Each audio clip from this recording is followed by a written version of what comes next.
Hello, and welcome back to the A Show with the Kings of Pro Wrestling Podcast. I am Justin, here with Meelz. What's going on, Meelz? Hey, if you're listening to this on Patreon on a Tuesday, maybe go out and vote. If you haven't yet already, if it's Wednesday, I don't know, go enjoy the rest of your day. But I'm going to do that as soon as I hit stop on this record and put this out to the world. So yeah. Do you think? All right, and we're gonna get into because we have a very special guest on this show. So I definitely want to. I don't want to mingle too much. Do you feel like, considering the importance of voting so much, that this should actually be a bank national holiday if they really cared about voting as much as we're supposed to vote? Yes, I think it should be a holiday. I mean, they like the thing is that most jobs will give you an exemption if you want to go vote. Like you can leave early today for some places. Yeah. I don't know if everyone does that, but yeah, I think it should be. If they wanted people out voting in massive numbers, give everyone the day off so they can go vote. I feel like it's just 1 + 1 = 2. Like, I'm confused about having to work, having to choose between livelihood and then voting, and then maybe you get off too late. Maybe someone asks you to work a double. You get off 8 o'clock, post code 9 o'clock. You're trying to reach there. The old person who's doing your thing lost your name and telling you. I've had so many weird voting experiences. I just feel like we should just have the day off if they really cared for everyone to vote. But I will vote nonetheless today. I will make time as my civic American duty. Yeah, I mean, that's it. So we are not only just the Kings of Pro Wrestling Podcast, we have the queen of just pro wrestling, period. One of them in the building today. So glad to have her. She actually won the Royal Rumble pool way back when in January. I love her getting these out the way now. But she was like, she said, you know what? I gotta have my own period when I come up here. I want my own spot when I get on the show. And she's finally ready to be on the show. So you guys know her as Petty. You guys know her as PettiTree. You know her as Asia. What's going on? Welcome to the show. Hey guys, I'm finally on here. I'm glad to be on here on the A Show. Y'all celebrated 5 years of doing this thing. I couldn't do this thing for 5 years. I tried to have my own time of doing it, but congratulations. I'm just, this is just amazing, and thank you guys for having me. We are so glad to have you. Let me tell you. Super glad because we don't have women on this podcast nearly enough, as much as we'd want to. So I'm super glad that you're here, at least to give us, because like I never know for like out of pocket. You know what I'm saying? Like, am I wilding saying things? And not that. I think your perspective is very much so going to be needed on this episode, considering everything that's happening, what we're moving towards, and everything that was announced and everything moving forward. But I'm just glad in general that you're here. I would like to know, as we do with every first-time guest, as we do with every guest host, one, I forget who actually was the reason why you're here. If you can remember from the Royal Rumble, like, who is the reason why you're actually here? Well, I mean, we were, and I know it's a controversial opinion because many people I saw just shit it on the Rumble, the Women's Rumble, just everything about it. But I love that match. And I know people did not like Ronda coming back, just instantly winning it, but she won the Rumble and she went on to face Charlotte and she won the Women's Championship eventually, and now is a 2-time winner. Yeah. Look at her. So Ronda's the reason why you're here. So I'm shout out to Ronda. Shout out to Ronda. Ronda won. Yep. Full. No, we'll get to some Ronda. We'll get to some Ronda talk Actually, I don't have her on the thing, but we can definitely get to Ron to talk at some point because if they're doing what they're doing, what we hope that they're doing, I'm all for it. But also beyond that, like, how did you get into watching wrestling? Why do you still watch it today? Like, give us your origin story of like how you discovered pro wrestling.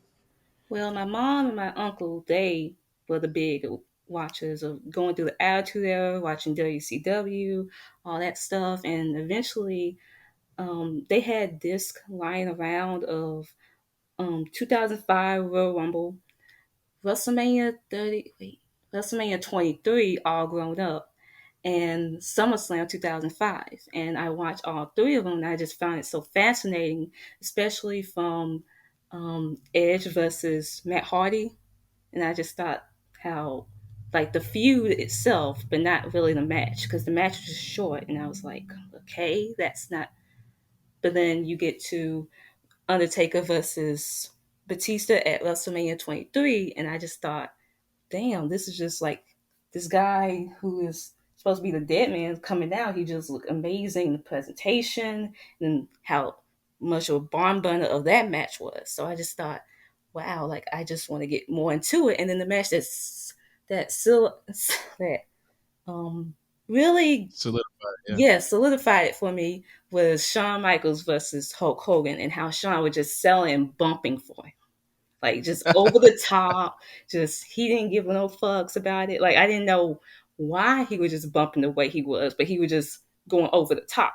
So, and that's why eventually I just fell in love with like Jeff Hardy and Undertaker and Shawn Michaels, and just coming through that time was just, and then eventually women's wrestling catching on. So it was just really all that stuff put together.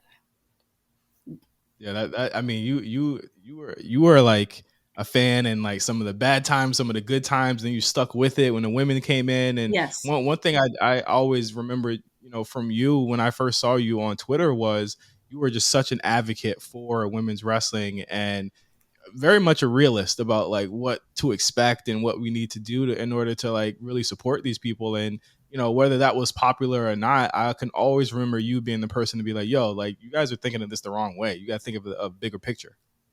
Yeah, and just you have these multiple companies, and you have like AEW, WWE, even NWA with their Empowered show last year that say that all about, well, WWE, I think they're doing a better job than how it was decades ago and all that stuff. And they still got long ways to go because, you got 3 hours and 2 hours.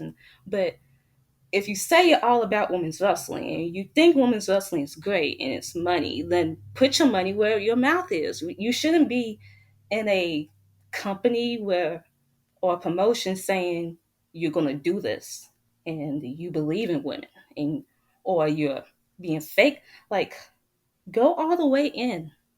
You shouldn't be year 3 or year 4 and your division is still shit. Oh, whoa, whoa, whoa. We're gonna talk about that. We're gonna talk about that. We're gonna talk about that for I sure. love it. I love the energy. I love it. No, let's be clear. It's too long. You know what I'm saying? I mean, we've said this a million times, so I'm glad you're echoing this. But definitely, like, come on, it's been 3 years. Also, you see what the other company is doing, and you see how they're thriving with it. Like, it's possible. You know what I'm saying? Like, it's definitely possible for women to draw in 2022. So definitely put your money where your mouth is. Like, no excuse. Absolutely. And speaking of women, we're gonna have a very special Patreon segment today, and we're gonna just gonna get right into it. So we're gonna go to Patreon with Petty, and we're gonna ask a very important question going into 2023. And if you have a Patreon, $5 down to join our Patreon, you get to hear us have this conversation with one of the biggest women's wrestling advocates in Petty. So we'll be right back on Patreon. All right, we're back. That was a good ass segment. We talked about on Patreon this week. We talked about what matches we think are going to happen with the women at WrestleMania 39. Got some good answers. Got some good predictions. Some that you probably did not think that would happen. Some that you would not expect to happen. And I won't say what it is, but definitely make sure you tap in our Patreon to figure out what we had to say about that. But jumping into No Holds Barred, something that we missed last week. Shinsuke Nakamura signed an agreement to work with the Great Muta And New Year's Day at Noah's the New Year 2023. Huge moment for Nakamura. Huge moment for Muta. He is retiring, and for to have Nakamura be one of his final opponents is really just such a big deal and such an honor. That video they put out for it was crazy. What do you think about that, Meelz? I think this is. You got to wonder if this has always been Triple H's like a plan for the WWE, right? Like for it just to not act like the rest of the world doesn't exist and be able to put people in these opportunities. I mean, I'm sure they were like, "Oh, okay, we're not going to have day one. Um, everyone wants to be home with their families. You have the opportunity of a lifetime with the Great Muta retiring. Oh, Shinsuke's open. Oh, and we need to, everyone loves Shinsuke. I love this idea. I hope that we get more of it. I hope that this isn't the last one. We've already heard, I mean, there's been reports today, not even reports, but Will Ospreay talked to Tokyo Sports today, talking about potentially trying to work himself into a Seth Rollins program. We don't want that. He's probably like, slow your roll, kiddo. Like, only work with the big bucks guys. You know what I'm saying? I got Cody. And try to figure yourself into these plans, motherfucker. But no, like, I think it's great for the ecosystem and I think just the economy of wrestling itself if we continue to do more things like these and stuff like, I mean, we've seen it before, the Forbidden Door stuff that we've seen, but you rarely ever see it with WWE. This was something that was being in talks, I think early. When did Brian go to AEW? It was last year, right? So before Brian left, there was always talks about, he wants to wrestle in Japan. He wants to do something in Japan. And now they're finally letting someone do things in Japan on the company's dime. So I'm looking forward to it. Also, Carl Anderson. You say get it in blood. Yeah. He's still got some business to figure out, which I'm sure they'll also let him do. And not let him go home to his family for the holidays. But I'm for it. I'm for it. Yeah, it is time. I think that's what Triple H has to do in his first year in business here is to make everyone look at him like the guy that's easy to work with. Everyone was afraid of Vince. Triple H wants to be approachable. If this is how they get that to happen, I think in the eyes of the public, this is a really good and strategic move for the WWE. What do you think, Petty? Shinsuke just, going to NXT, working SmackDown. Now this, I just think he just getting all the bags and just, expanding himself. I'm just happy for the dude. I'm just happy that he's getting to do whatever he wants to do at this point in his career. Absolutely. After this, we found out a couple of days ago, actually a day ago, WWE is going to Africa, or they're already in Africa, and specifically Nigeria, to find the next WWE superstars. Omos is over there. There was a really cool video on TMZ of him seeing his family for the first time in 14 years. I believe Apollo Crews is also there, scouting for talent. What a big move. And again, they're hitting the ground running, y'all. Like they said, we're going to do NXT globally. We're looking for the next global stars, and they're really doing it. And I think that this is great because, again, Roman's not going to be here forever. Seth is not going to be here forever. Bianca is not going to be here forever. It's time to start working on who's going to be next. And I like just in general that we're really taking advantage of the entire world. I'm sure there are places that WWE airs that these guys think they will really have to kind of like pretty much uproot themselves just to follow a dream.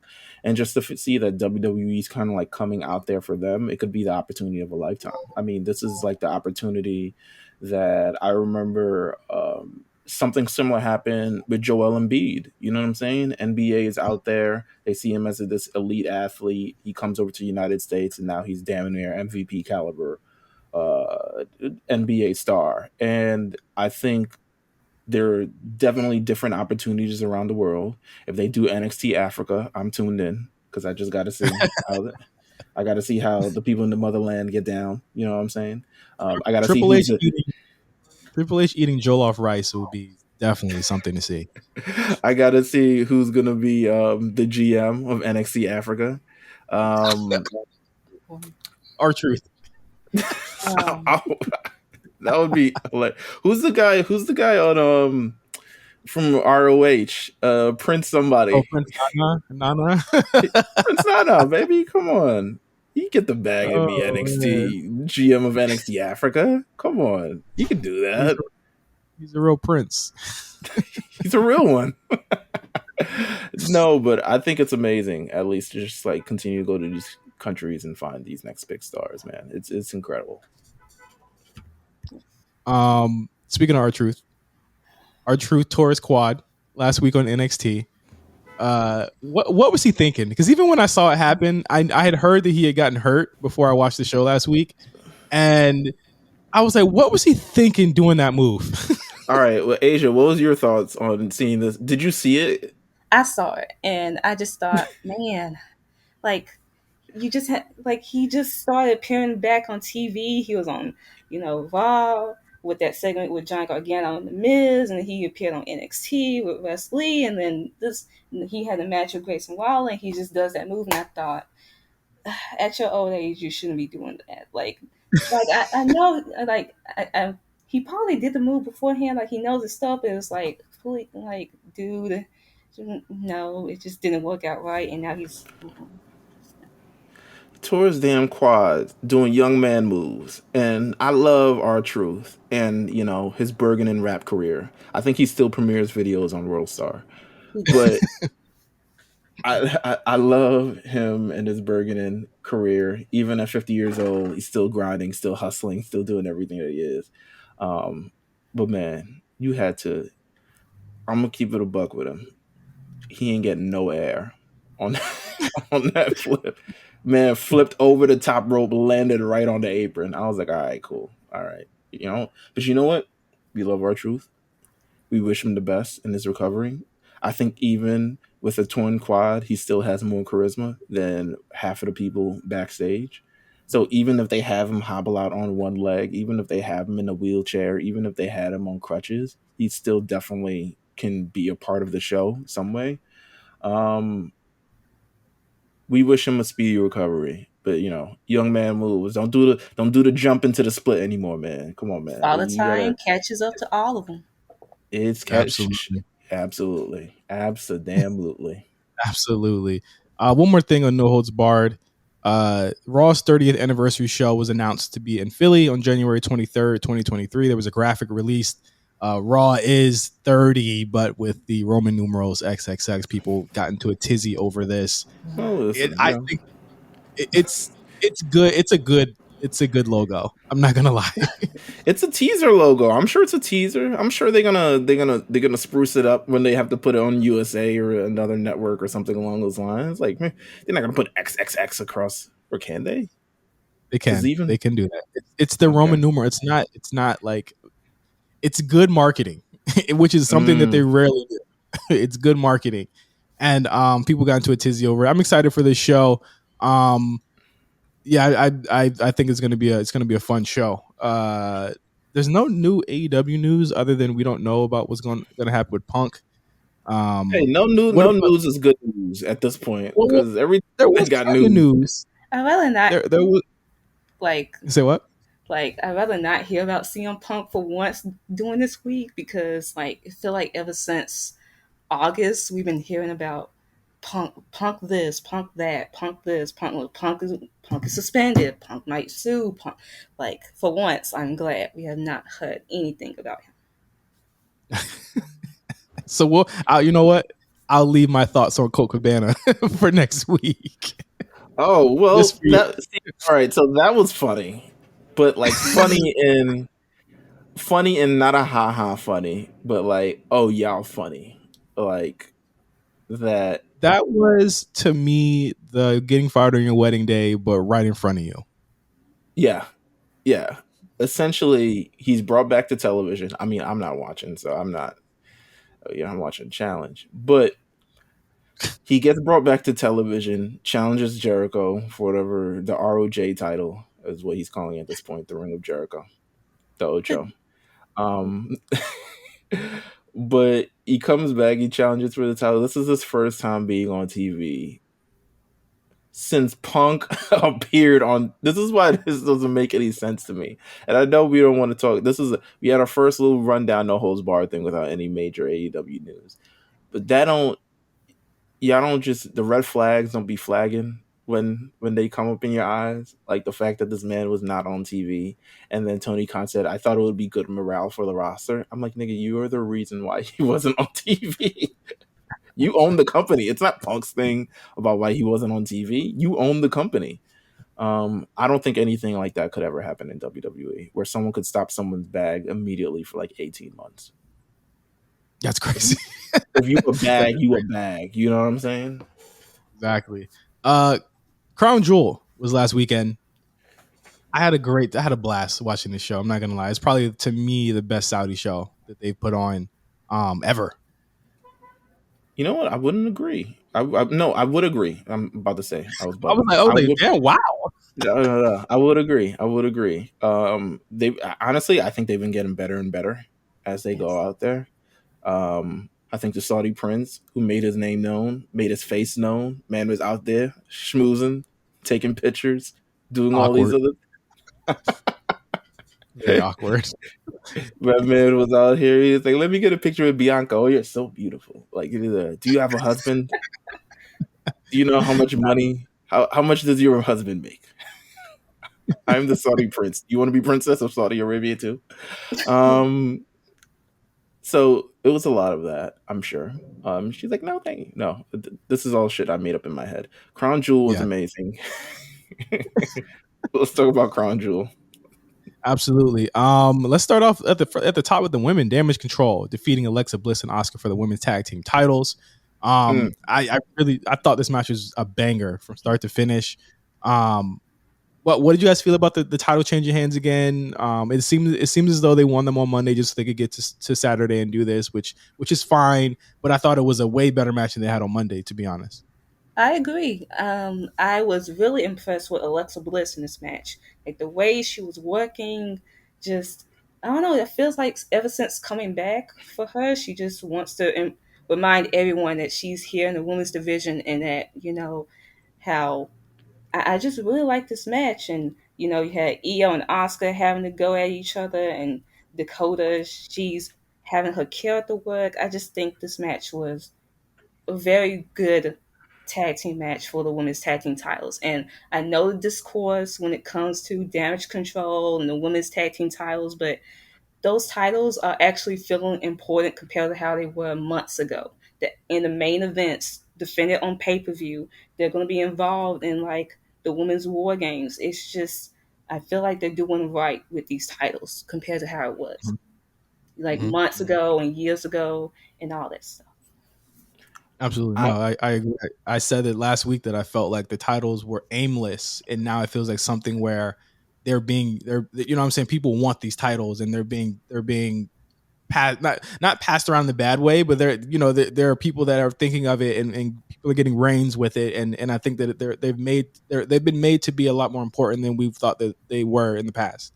I would agree. I would say, I think if we have more consistency like this in the division, where you have teams like Dakota Kai, like to me, my main issue with the WWE Women's Tag Team titles, it isn't who wins or loses, because I feel like at this point for the past like 2 months, every time the titles switch hands, there's been some discourse. Thank you, Rough Riders. There's been some discourse or surrounding it that's like not necessary at all, because it's just it's the same championship as the other thing is. Maybe we're too used to championships not changing hands at this point. But as long as there's some consistency, because you look at the history of the women's tag team titles, not necessarily like the women aren't great that hold it, but I always just feel like the shelf life of these teams that do hold it doesn't last very long. And if we have teams like Damage Control, if we have Alexa Bliss and Asuka, if Sasha and Naomi want to come back and continue where they picked off, if they want to continue, I mean, I saw Ronda and Shayna on SmackDown. I think if you want a world-beating team, like to really ride home the fact that you're going to need some great contenders and great people to challenge for this, I think they're another great team to circle around those women's tag team championships. it was a great match. It was a great match. And also, I think when it came to Monday's title change, you like the baby faces need to get one up on Damage Control, because at this point, Damage Control was just attacking Alexa and Oscar multiple times, and like the baby faces got to win at some point. So I think Monday was serviceable, and I think just Nikki Cross eventually made her way, and that's led back to Damage Control getting back the belt. So it's tit for tat at this point. Absolutely. Let's continue on with this Damage Control versus the baby faces thing and get to Bianca Belair and the last woman standing match against Bayley. Exceeded my expectations. I was pretty solid in the fact that I thought that Bianca was going to lose this, and I felt as though uh even when they won the titles back, the tag titles back, I was like, I guess they're gonna do all the belts again, but they didn't. They stayed away from it, and I got to commend Triple H for not doing another all the belts angle. I think that he's been very, very transparent in him not wanting to repeat the tropes of Vince McMahon, and I think that that was smart for him to do. But even just within the match, they have made it, and I put it on Twitter. I was like, you're gonna have to bring an army to beat Bianca Belair at this point, because she is just built so smartly, and not only that, she's a babyface that works very smartly. She's not one to be outsmarted. She's outsmarting her opponents, and I think that's the best way to characterize her. Yes, like this match was just so compared to other last man standing or last woman standing matches. Like they didn't do the 10 count thing repeatedly throughout the match, or like quick, like they did it like once, like early on, and then they just let them breathe and do spot after spot. And all the spots were creative, from the stair spot that was right near the ring, trapping Bianca in, to them having the golf cart. And then it was hilarious. It was entertaining. I loved every spot of it. Just and then even the finish, it was just creative. It was just fun. I just love it. And beyond, like I understand some people being upset that Bayley lost, but at the same time, it's like you gotta run with Bianca, you gotta run with her all the way to WrestleMania, and she is just doing everything incredible. I'm loving this title reign. I'm excited for War Games, and I'm excited for what comes with her after that. And whether it's Rhea, whether it's Charlotte, whether it's even someone new that might be coming back into the company, I'm just excited for how this goes. And Bayley deserves all her flowers for coming back after a brutal knee injury, and then she's in a ladder match. She's in a she's in all these big stipulation matches, and she's just taking all these crazy bumps. And I'm like, girl, calm down for a second. But then she just keeps going and keeps going. And I think how she organized this match, how she created, it's just I'm just so proud of her, and I think she deserves Yeah, all no, her credit and all her flowers. absolutely. I'm super proud of Bayley too, because I know people are mad and they feel a type of way about her not coming back and winning the title. Some of that could be something that she wanted to do, but at the end of the day, when you're trying to put over someone as the next big star, you have to have someone that's willing to do that.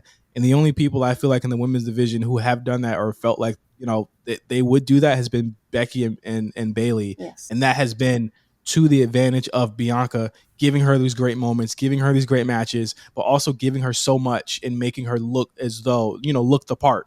A lot of times WWE does not make their top talent look the part. You can get mad at them for being pushed all you want, but this has been the same story as Austin, as Rock, as Roman, even as Cena. You have to have your main baby face, the face of the company, win sometimes. They have to win, and they have to be convincing, because if you don't, you're running into issues that you had with like Seth back when he was facing the Fiend, Yeah. or a lot of their other baby faces, or Roman, who they had a bunch of stop and start with. They have not done this with Bianca, and I got to commend Bayley for giving so much to make sure Bianca is legit, because she is legit now.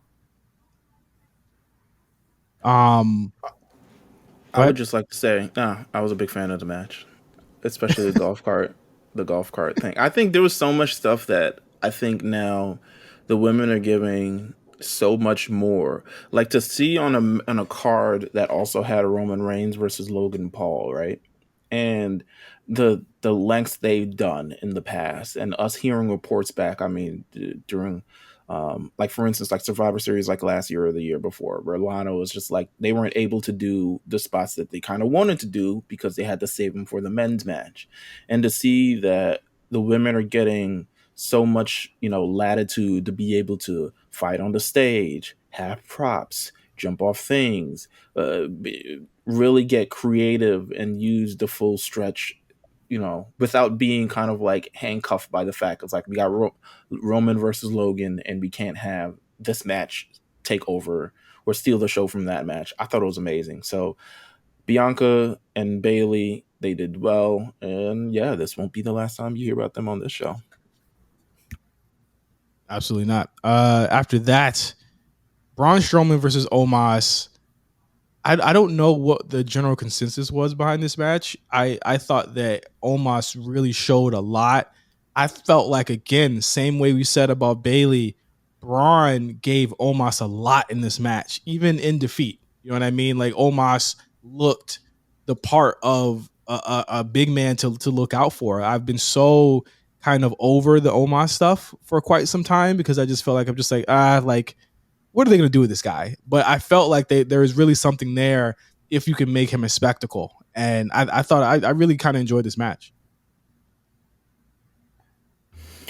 I thought it was impressive just in general. I mean, I think not necessarily I think everyone is expecting the worst because I think at this point the work rate is so high between everybody working in WWE that everyone is working on a different level than they did before. But I was definitely impressed by Omos. I think this is Omos's quite frankly, outside of the Lashley match, his longest outing, and he wasn't made to just be this lumbering guy. It looks like he's genuinely improved even from WrestleMania to now. Health wise, athletic wise, in ring wise, a bunch of other things like that. And, Braun Strowman is over like Rover. And I didn't like how it suddenly ended. Like, really, just like one big power slam out of nowhere leads to a victory. I really didn't like that. But otherwise, the guys, they did their thing.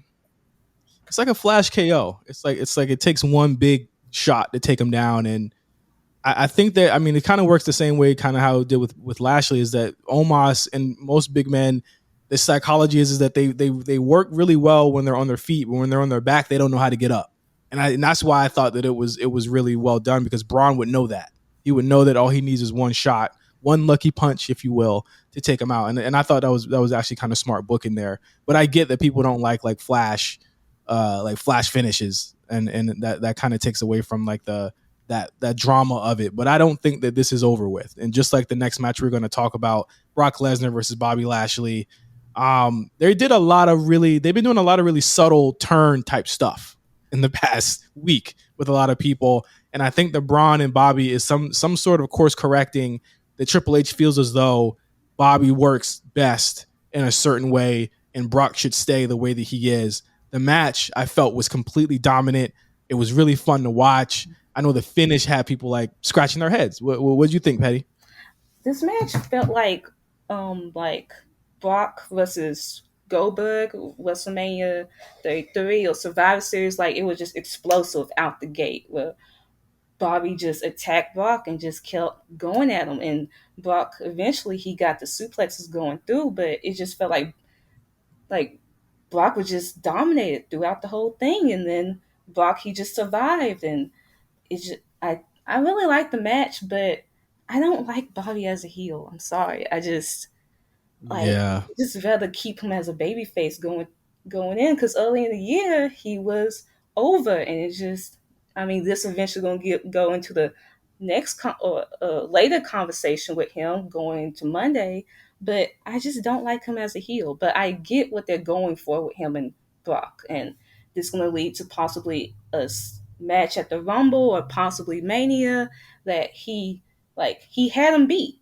He had him defend. Yeah. He had him beat. Brock just wouldn't tap out, and he survived. What about you, Meelz? I don't know where we're going with this. I actually have my big critique on Raw this week is Lashley, just in general, because I feel like we're moving backwards. but it looks like we're moving in a direction that, again, Triple H trying to be everyone's favorite. It's moving back in the direction that everybody wants, because you got all, I'll just say, all three of the Hurt Business members on the show, and it's looking like it's going in the direction that everybody wanted it to go. And I feel like he's trying to course correct us back to, and you're right, they are going back, but it's like, I feel like that's by design at this point. I don't know if I'm ready for it, but Brock winning with a roll up. You didn't like, you didn't like the breakup of the Hurt Business either. I didn't like the breakup of the Hurt Business, but I don't like angry black man Brock just running around hurting people with no care or reason. Like, I liked him when he was a charismatic face who was figuring it out and having these very competitive matches, but also somewhat of an affable character as well. It seems like, in terms of what I mean by Bobby going back, the Bobby that we saw that we didn't like during that US title run, where he's just beating up people over and over week by week as just this monster heel that didn't really build it kind of anything. And even when he was with the Hurt, especially in the mid card, it was just really bad during that time. Yeah, like, it's to me, I mean, even when it comes to the Raw thing, my big thing with the Raw stuff was we did that, and then, like, it didn't even, like, lead to the actual, like, decisive thing. It kind of was like this interlude. He shows up, he beats everyone up, he gets escorted out, and the match kind of, like, not necessarily continues because it ended shortly after, but it just,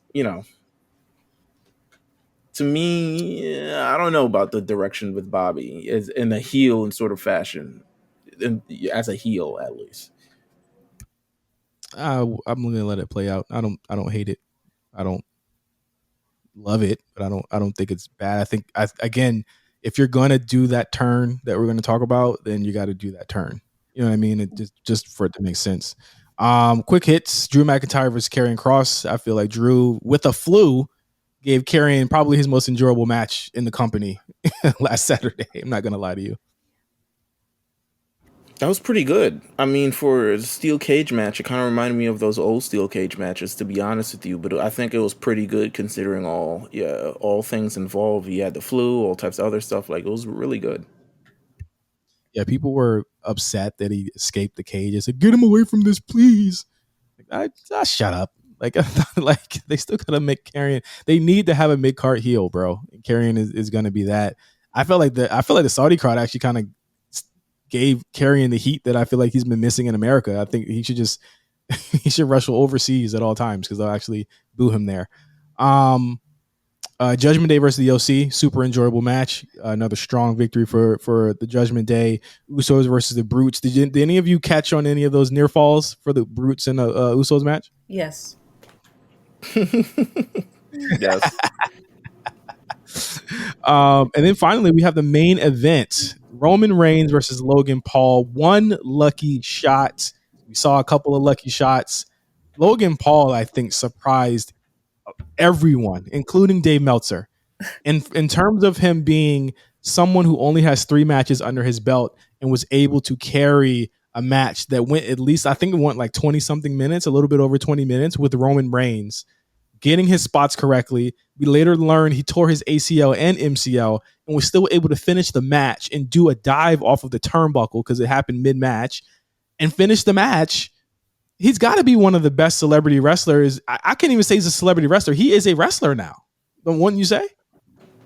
Yeah, he been kind of like, he been snapping. To be honest with you, that match was fucking fire.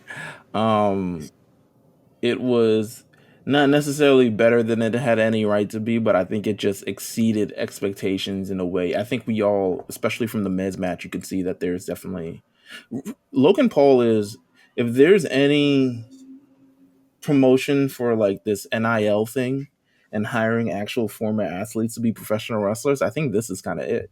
From someone who could train within the last like 9 months, and a former athlete in itself, Logan Paul could train, and you can even see how athletic he is. Like, you can see even from like that elbow he hit when he came off the ropes, he has such a spring in his step.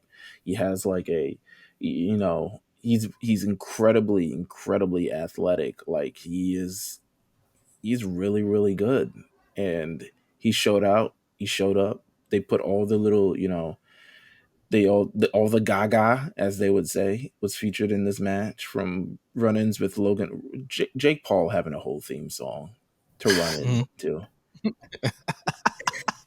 It's just, that pop, bro. The Jake Paul pop, they're ready for him too. They're ready for him too. That's the craziest part, right? Like, he looked like he belonged out there. Like, I'm so mad Logan's injured because I want to see that tag match happen. It was really, really good, even with all the Gaga you need, because at the same point he's not like a official wrestler, so you need a little bit of the Gaga. Also, it's clearly we're doing this for sports entertainment. I've never seen such a, I mean, I think if you hate on it, you're hating. Absolutely. I think I've never seen people so enthralled, not even in the wrestling world, people who are just tuning in on Peacock because it's Roman Reigns and Logan Paul, give such a positive response to a match with a non-wrestler in it. I don't know. Bad Bunny gonna have to. You're gonna need a couple more. The thing with Bad Bunny is that, and I'm sorry, Petty, I'll get your thought. I'm so sorry. We'll get your thoughts in a second. Like, It's okay. I think the thing with Bad Bunny is that his match was not only a tag match, but it was heavily planned and plotted. Like, if you go rewatch that match, it was very much like, okay, you get over here now, or you go stand over here. Logan had to legitimately, from start to finish, with the biggest star in the company, in wrestling, period, had to do a whole singles match with him. Timing wise, you had to be able to sell for his spots. You had to be able to do a bunch of like moves that would be believable offense for him. You had to, now you're hurt. Your knee is fucking torn off the tendon. You have to do a lot of, you have to time yourself for the jump off the top, but also time yourself to get back in the ring after Jake gets out there to do the dive. Then you have to get back in the ring, and then you have to take the spear, and then you have to take all, like, there was a bunch of moving parts that I feel like someone with the busy work schedule that Bad Bunny had, I don't think he'd be able to hold up with that, especially cardio wise. I just don't think we would have been able to do that, because he's not like a natural athlete. What do you think, Petty? I'm just really impressed with his work. Like, he is scary good. Like, 3 matches in, and he just put on like a performance of a lifetime with himself, with Roman, and it's just how he was able to move his the buckshot lariat, and I know just that spot was just, and Twitter was having a field day with that one, comparing that to Punk. Well, Punk ain't no athlete. That's the difference. That's why this man, if Logan Paul tears his ACL, it went down. You know what I'm saying? Punk tears his ACL, probably tore it in the morning before he showed up, man. Like, Logan Paul putting in work. Can't say the same for CM Punk. But no, listen, man. This is one of the highlights of the year by far, easily. Like, this match had no business being this damn good, and it was. Yeah, absolutely. Great show. I mean, not much to say there. Let's head over to Raw. Do we want to start with the main event stuff, or do we want to start with the War Game stuff? What do we think? What do you're the guest. You won the Royal Rumble, Petty. Go off. Just get to the main event. Okay. So throughout the show, let me just tell you my experience of watching the show. Because I watch the show later than everybody else does.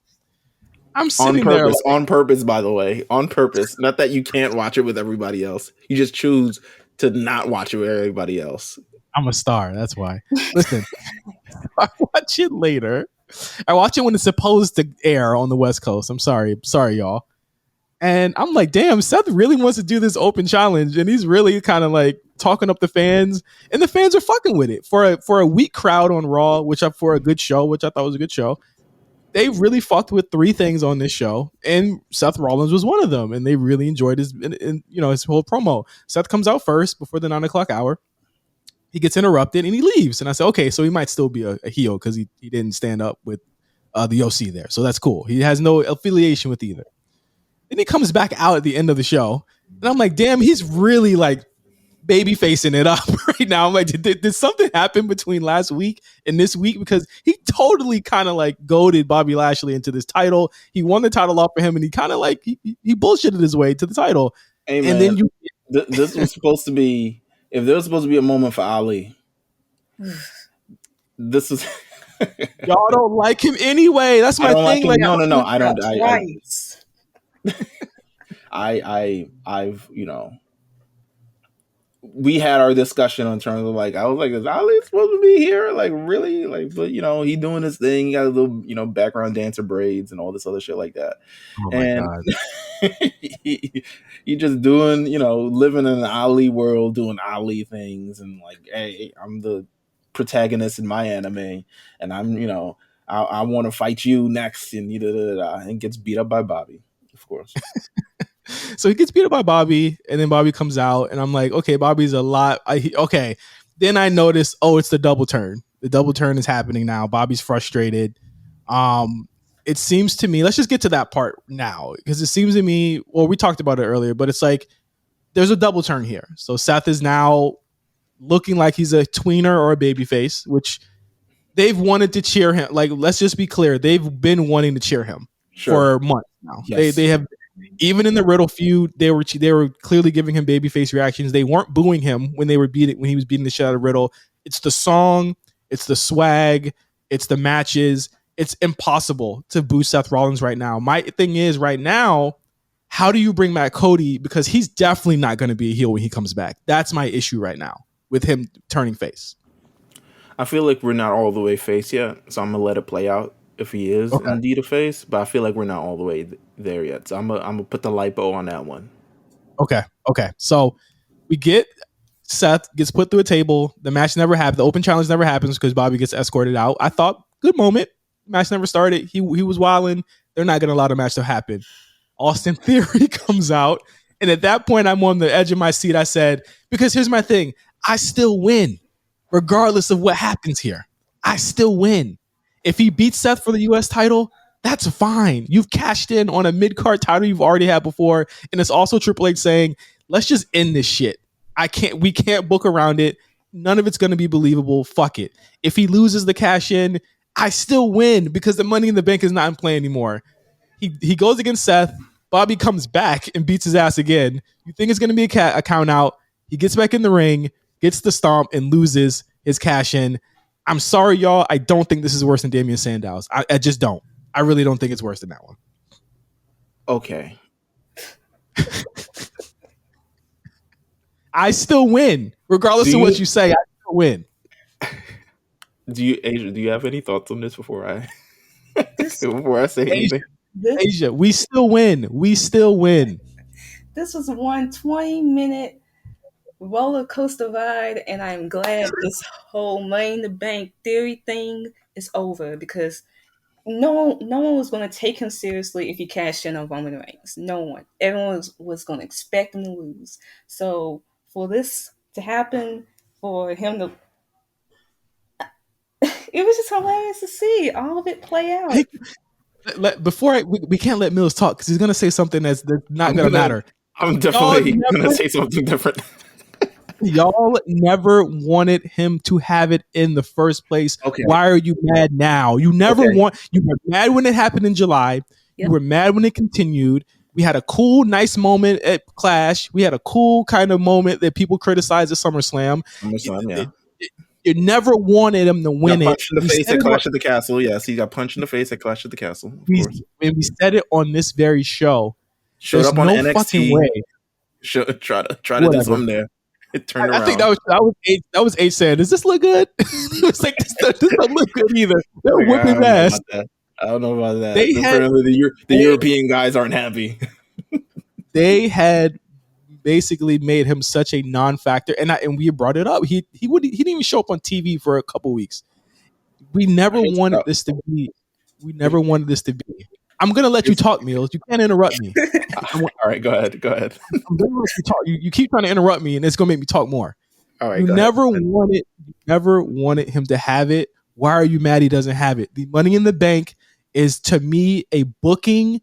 It's a booking handcuff because you have to have this moment happen. And if it doesn't happen, people are going to criticize you, or they're going to criticize you when it does happen.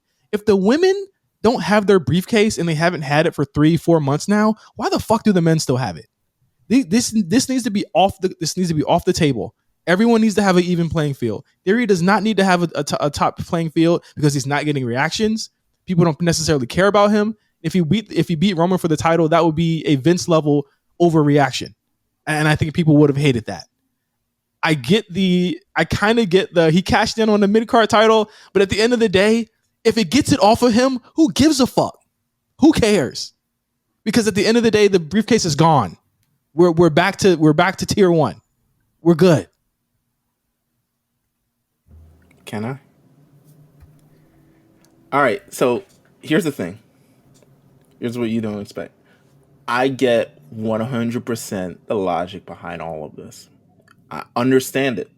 I've accepted it even to an extent because it happened and I can't change that it happened. I'm not outraged. I don't feel any strong ways about Theory just in general.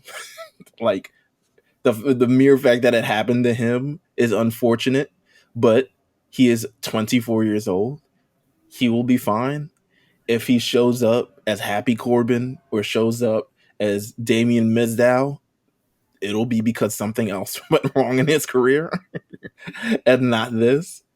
I think in general, with the Money in the Bank briefcase, I'll tell you the wrong things and right things, the things I didn't like and the things I did like. Are you talking about for the briefcase in general or just this situation? Well, this situation.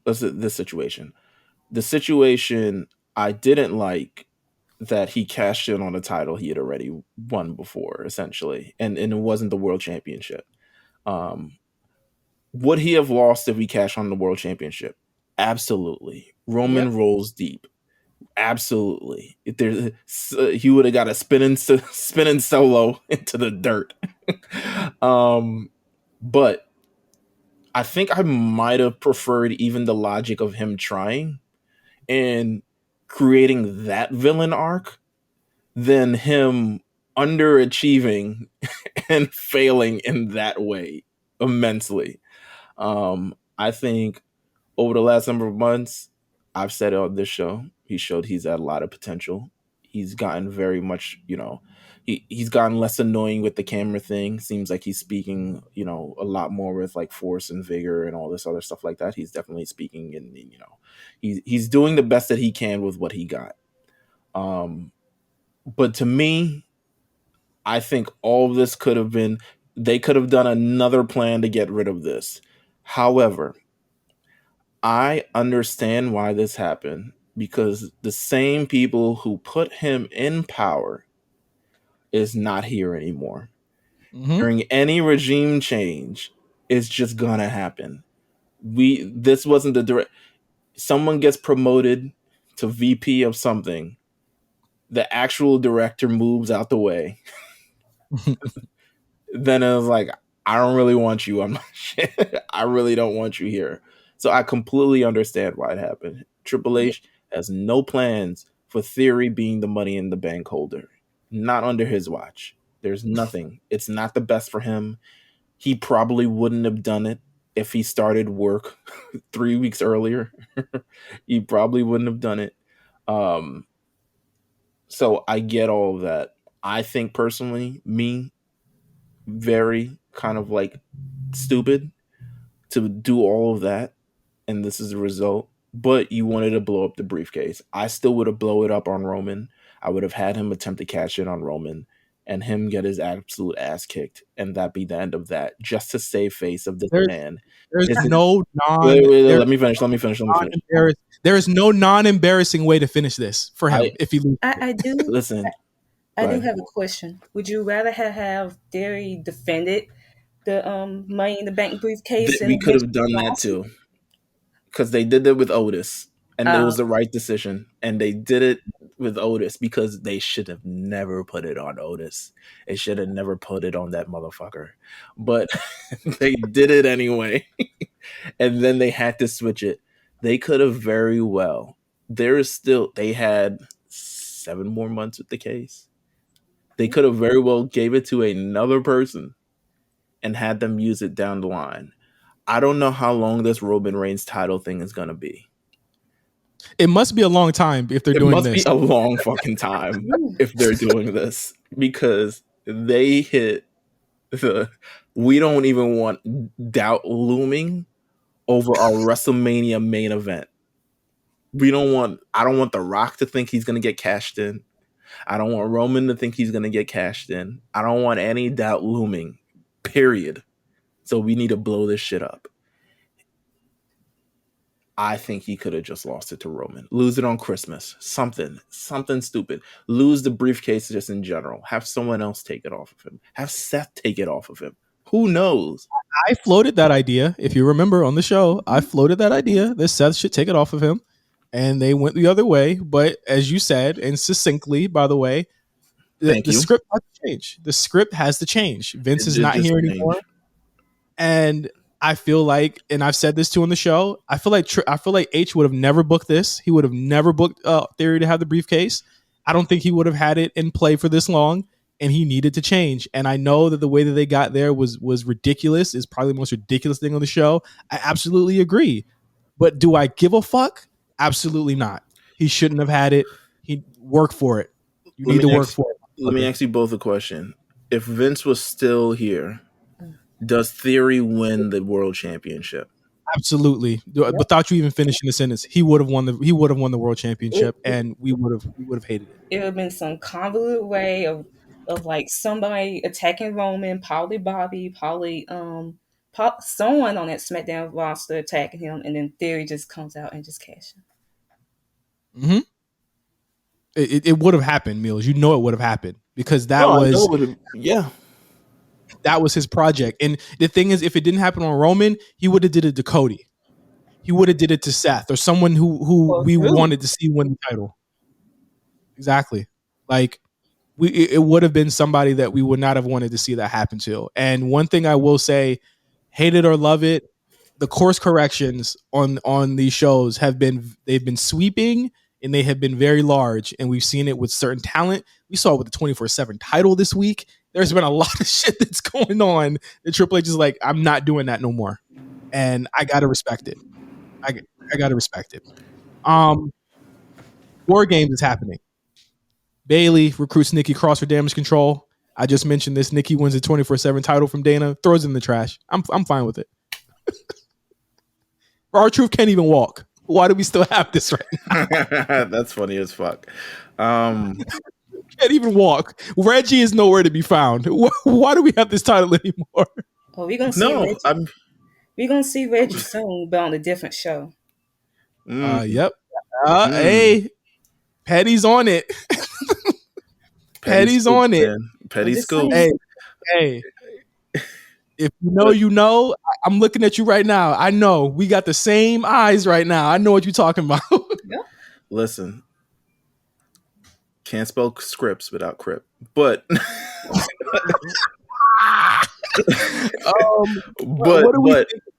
what do we think about this? Triple H did go on record about a month and a half ago saying that War Games would not be brand v brand this year. It would be more storyline focused, and this seems to be the ultimate blow off to Damage Control versus Bianca and Friends.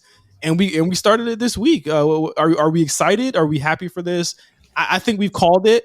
But I thought that we would have people from different brands. It's still, we still got to wait and see. Bayley has one more member that she has to fill her team with, and Bianca has two. So what are you guys thinking? I'm excited. I just think this long-term story that's been going on since practically August, night after, SummerSlam, when Bayley returned with Io and Dakota, and Bianca with Alexa and Asuka.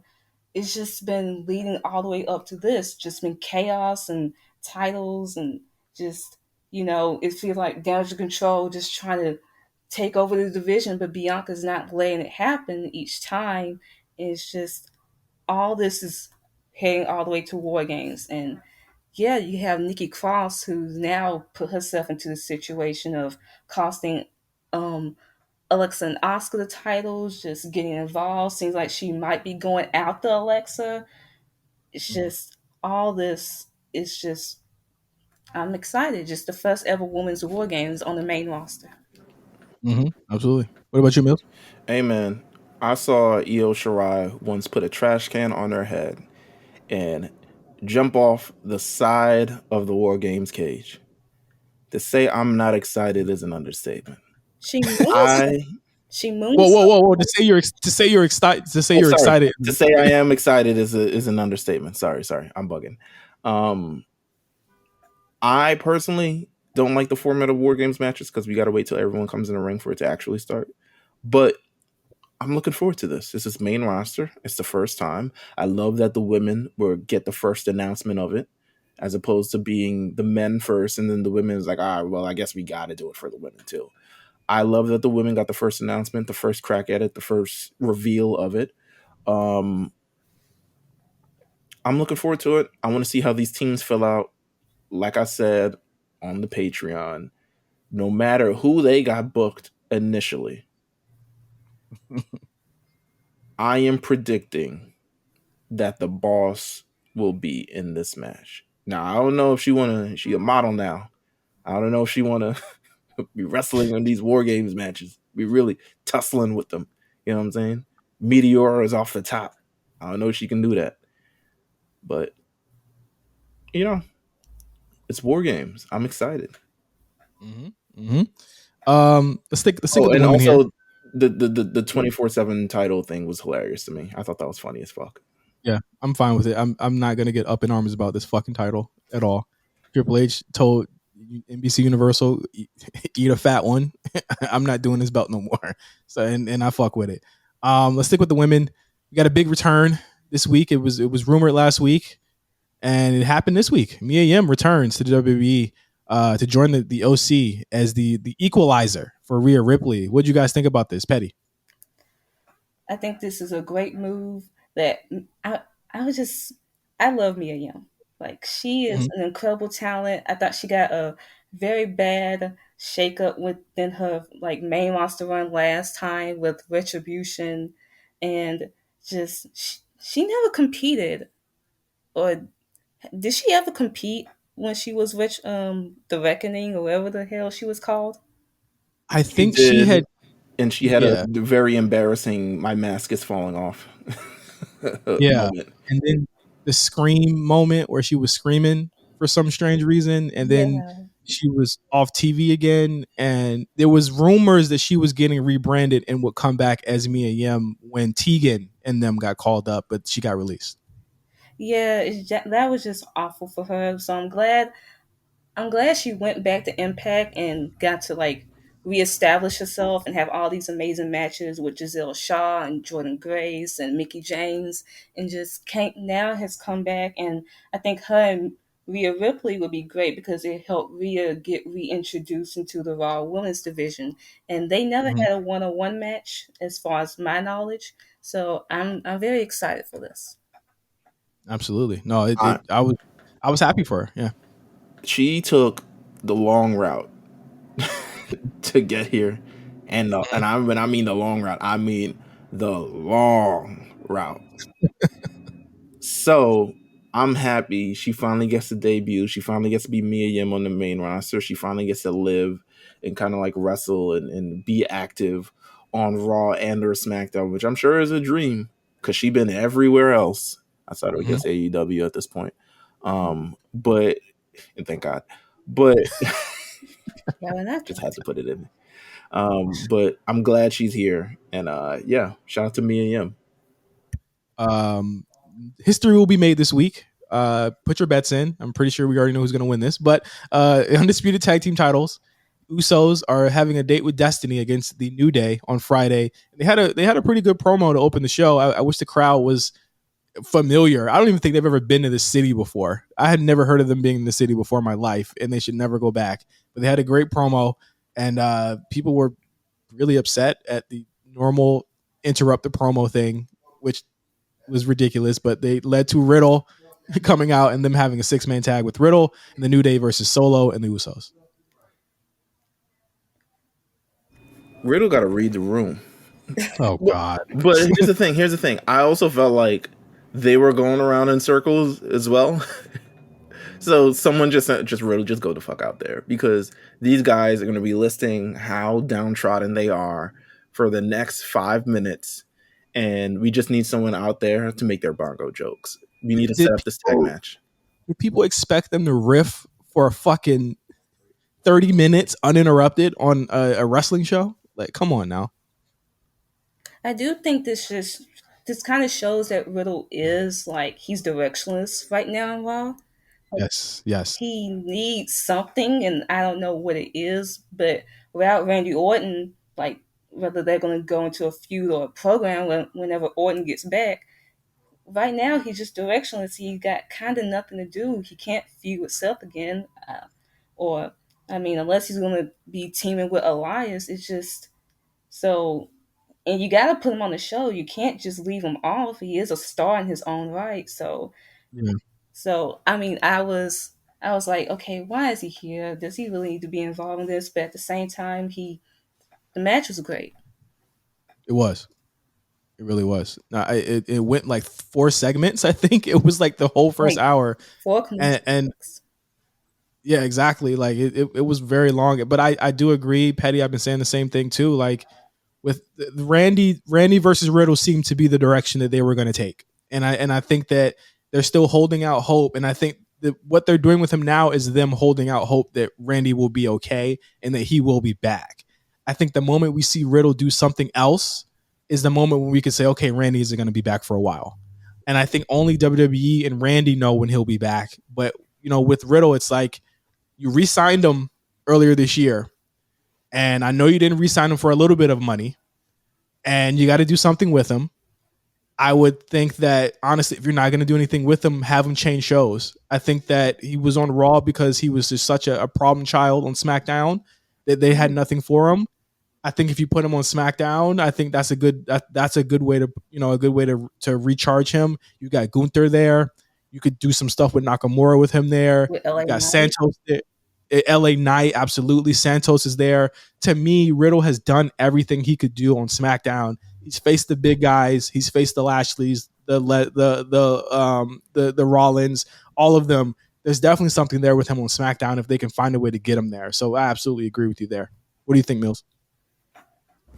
I just hope he's not feeding with Corbin or some bullshit like that. I thought about that last night. Because the way this man, I just hope he's not. Either way, I think, yeah, I don't know with Riddle. I feel like we're all just in this pattern. I'm sure he'll be featured at War Games in some capacity. That's all I can say. I feel like he definitely will. Especially with nothing to do and them having to fill up another War Games match.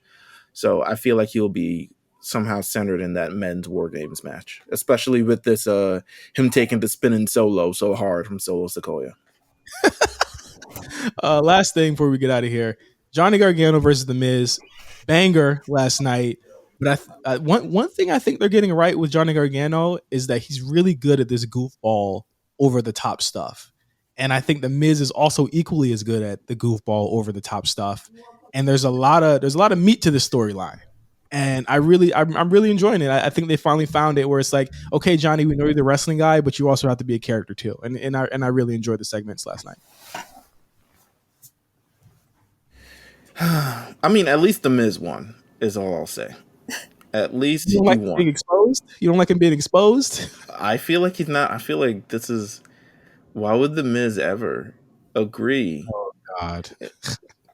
To some sort of like, why would he not know that there's a person's? I don't know. Whatever. I was just like, you know what? It's a great program. More than anything, The Miz is also an idiot, and I think that's pretty well established on these shows. The Miz is smart. All right. There you go. Did I say more? The Miz is a genius. If you could think how The Miz thinks, you'd be a millionaire too. Petty about to hang up right now. You saying that shit?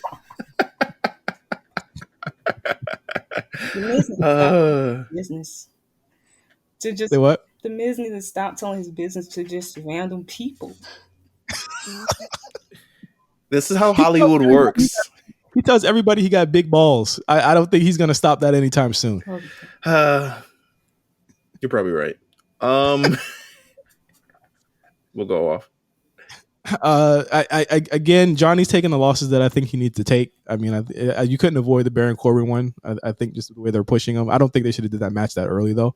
But the Miz one, you got to continue the storyline somehow, and they're doing a long game of getting Dexter Lumis back on TV. I think less Dexter is good. I think him not being in the ring all the time and being in these segments is good, and I really had no complaints on that. I thought it was super solid, and I can't wait to see where that goes next. But that was the week in wrestling. Petty, Asia, thank you so much for being on the show. This was amazing. Thank you for having me. I really enjoyed this and talking about everything that happened this week in wrestling and just chatting up with you guys. I love it. I love it. It's been a long time coming, so I'm very glad that you're here. I'm glad that you made it here. I'm glad you express all your thoughts. And yeah, where can do you want people to follow you? I would prefer they not.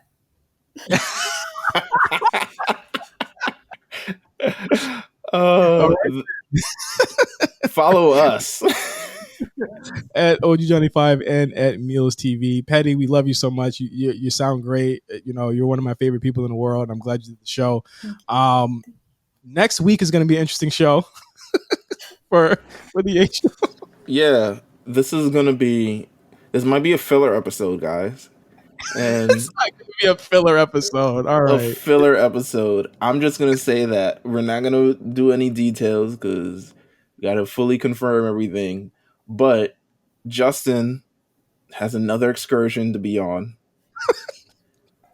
I also have quite a bit of work stuff that I need to handle as well. So if you get the episode early, you get it early. It might be about wrestling. It might not be about wrestling.